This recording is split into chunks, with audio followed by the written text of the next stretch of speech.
ఈ 5 ఏళ్లలో కష్టాలు ఉండవా అంటే నేను ఉండవు అని నేను చెప్పను. కష్టాలు ఉంటాయి.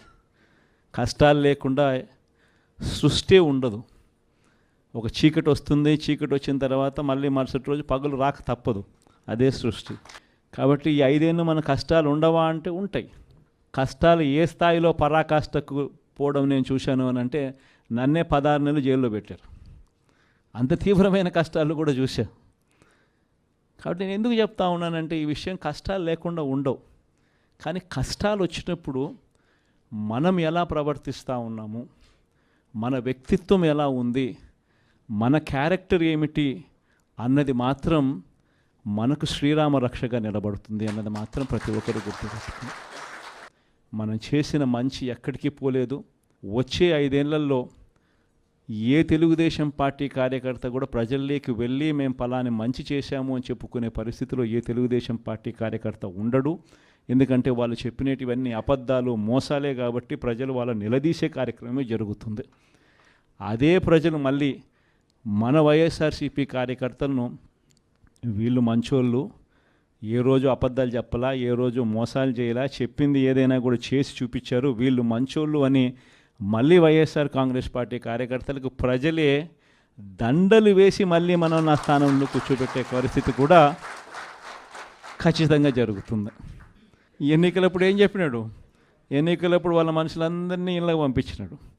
వాళ్ళ ఎమ్మెల్యేలను, వాళ్ళ మనుషులను అందరినీ పంపించి ఇళ్ళకి పంపించినప్పుడు వాళ్ళ క్యాంపెయిన్ కూడా ఏమిటి? చిన్నపిల్లలు కనపడినారనుకో, నీకు 15,000, నీకు 15,000, నీకు 15,000, నీకు 15,000. సంతోషమా అని అడిగేవాడు. ఇంట్లో నుంచి వాళ్ళ అమ్మ బయటకు వచ్చిందనుకో, నీకు 18,000, సంతోషమా అని అనేవాడు. ఆ ఇంట్లో నుంచి వాళ్ళ అమ్మకు సంబంధించిన వాళ్ళ అక్కనో వాళ్ళ చెల్లెలనో బయటకు వచ్చిందనుకో, నీకు 18,000, సంతోషమా అని అనేవాడు. ఆ ఇంట్లో నుంచి ఒక 20 ఏళ్ళ పిల్లోడో ఎవరో ఒకరు బయటకు వచ్చినా అనుకో, నీకు నెలకు 3,000 నిరుద్యోగ వృత్తి, నీకు సంతోషమా అని అనేవాడు. సరే కండువా వేసుకొని ఒక రైతు ఆ ఇంట్లో నుంచి బయటకు వచ్చినా అనుకో, నీకు 20,000 సంవత్సరానికి, సంతోషమా అని అనేవాడు. ముసలాయమ కనపడితే నీకు 4,000, సంతోషమా అని. ఇదే మాదిరిగానే క్యాంపెయిన్ అంతా జరిగింది. ఇదే మాదిరిగానే క్యాంపెయిన్ అంతా జరిగి ప్రతి ఒక్కరి చెవులోనూ కూడా పెద్ద కాలీఫ్లవర్లు పెట్టి అందరినీ మోసం చేసి ఈరోజు ఇప్పుడు ఆ స్థానంలో కూర్చొని ఉన్నాడు.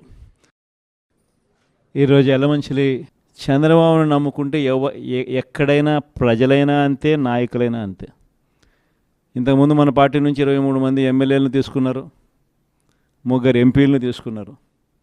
ఆ 23 మంది ఎమ్మెల్యేలలో ఎంతమంది టికెట్లు ఇచ్చినాడు? నాకు తెలిసి 3కి. ఆ 23 మంది ఎమ్మెల్యేలను తీసుకునేటప్పుడు ఒక్కొక్కరికి ఎంత ఇస్తామన్నాడు? ఒక్కొక్కరికి 20 కోట్లు. ఇచ్చింది ఎంత? అడ్వాన్సు. దాని తర్వాత వాళ్ళు ఆ పక్క పోయిన వాళ్ళు అందరూ అన్న మీ దగ్గరికి వచ్చేస్తామన్నా మేమంతా అని చెప్పి మళ్ళీ నాకు ఫోన్ చేసినారు.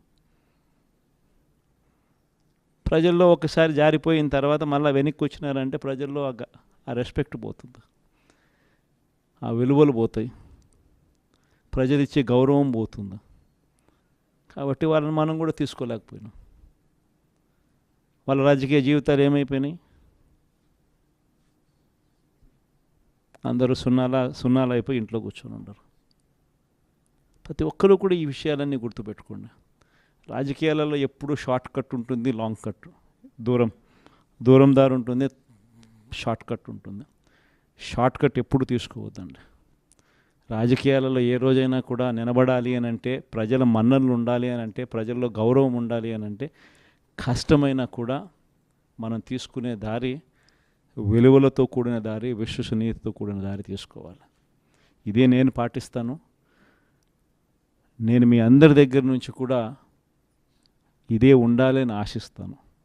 వైఎస్ఆర్సీపీ కార్యకర్త ఏదైనా కానీ ప్రజలు లేకపోతే కాలర్ ఎగరేసుకొని చెప్పాలి, పలాని మాట చెప్పినాం, పలాని మేము నెరవేర్చినాం అని చెప్పి. మాలో అబద్ధాలు ఉండవు, మాలో మోసాలు ఉండవు, మాలో కల్మషం ఉండదు అని చెప్పి. అది వైఎస్ఆర్సీపీ కార్యకర్త. ప్రతి ఒక్కరూ ఇది గుర్తుపెట్టుకోమని కోరుతా ఉన్నాం. ఈ మన్యం ప్రాంతం స్పెషలీ,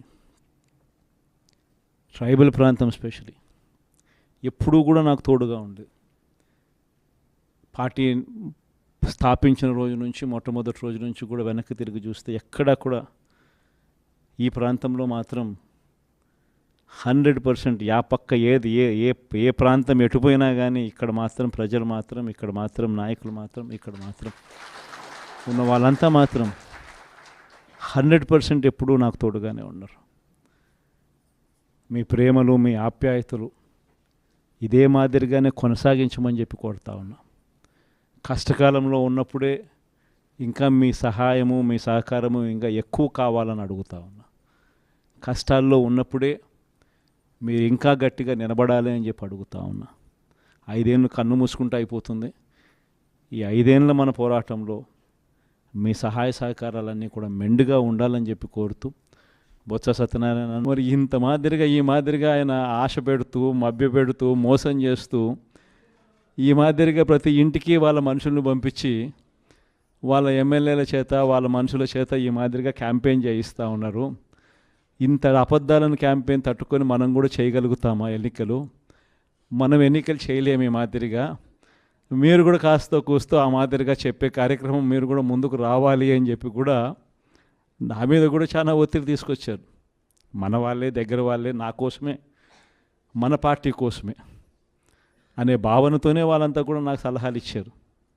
కానీ నేను ఒకటే చెప్పిన, మనం అబద్ధాలు చెప్పి ఆ కిరీటం మనం నెత్తిన పెట్టుకుంటే మాత్రం మనకేం సాటిస్ఫాక్షన్ ఉంటుంది? సరే అవుతాము, ముఖ్యమంత్రి స్థానంలో కూర్చుంటాము. అయిన తర్వాత రేపు పొద్దున మళ్ళీ జగన్ చెప్పినాడు అని మీరు ప్రతి ఒక్కరూ కూడా వైఎస్ఆర్ కాంగ్రెస్ పార్టీ అభ్యర్థులుగా చిన్న చిన్న కార్యకర్తల దగ్గర నుంచి మొదలు పెడితే ఎమ్మెల్యేల దాకా మీరంతా కూడా మళ్ళీ గ్రామాలు తిరుగుతారు. తిరిగినప్పుడు మీ పార్టీ చెప్పింది, మీ జగన్ చెప్పినాడు ఇవన్నీ చేయాలి, ఇవన్నీ చేస్తాను అని చెప్పి, మరి అవన్నీ చేశాడా? అబద్ధాలు చెప్పి మోసం చేశాడు కదా అని చెప్పే మాట మీలో ఏ ఒక్కరూ అనిపించుకోకూడదు అని కాలర్ ఎగిరేసి మా పార్టీలో ఉన్న ఏ కార్యకర్త అయినా కూడా, మా పార్టీలో ఉన్న ఏ నాయకుడైనా కూడా ఒక మాట చెప్తే ఆ మాట మీద నిలబడతాం అన్న నమ్మకం, భరోసానే వైఎస్ఆర్ కాంగ్రెస్ పార్టీ అని చెప్పి కాలర్ ఎగిరేసి చెప్పుకునే పరిస్థితి ప్రతి గ్రామంలో ప్రతి కార్యకర్తకు ఉండాలి. దానికోసమే నేను తాపత్రయపడ్డా. అందుకే అబద్ధాలు చెప్పలేకపోయాం. మనం 2019కి ముందు చంద్రబాబు నాయుడు ఇదే మాదిరిగానే 2014లో ఇదే మాదిరిగా చెప్పాడు. అప్పుడు రైతులకు రుణాలు మాఫీ అన్నాడు, పొదుపు సంఘాల అక్క చెల్లెమ్మలకు రుణాలు మాఫీ అన్నాడు, ఇంటింటికి ఉద్యోగం ఇవ్వకపోతే 2000 రూపాయలు నిరుద్యోగ భృతి అన్నాడు. ఇవన్నీ రకరకాలుగా ఆయన కూడా చెప్పుకుంటూ వచ్చాడు. ఆ రోజుల్లో రుణమాఫీ చెప్పమని చెప్పి నా మీద కూడా ఒత్తిడి వచ్చింది. ఆ రోజుల్లో చేయలేంది చెప్పలేము అని మనం చెప్పలా. ఆ తర్వాత ఎన్నికలు అయిపోయాయి, చంద్రబాబు నాయుడు ప్రభుత్వం వచ్చిన తర్వాత ఆయన అన్ని రకాలుగా అబద్ధాలు చెప్పాడు, మోసం చేశాడు అని ప్రజలకు అర్థమైంది. 2019లో ఆయన డిపాజిట్లు లేకుండా కూడా ఆయన పూర్తిగా పక్కన కూర్చోబెట్టారు.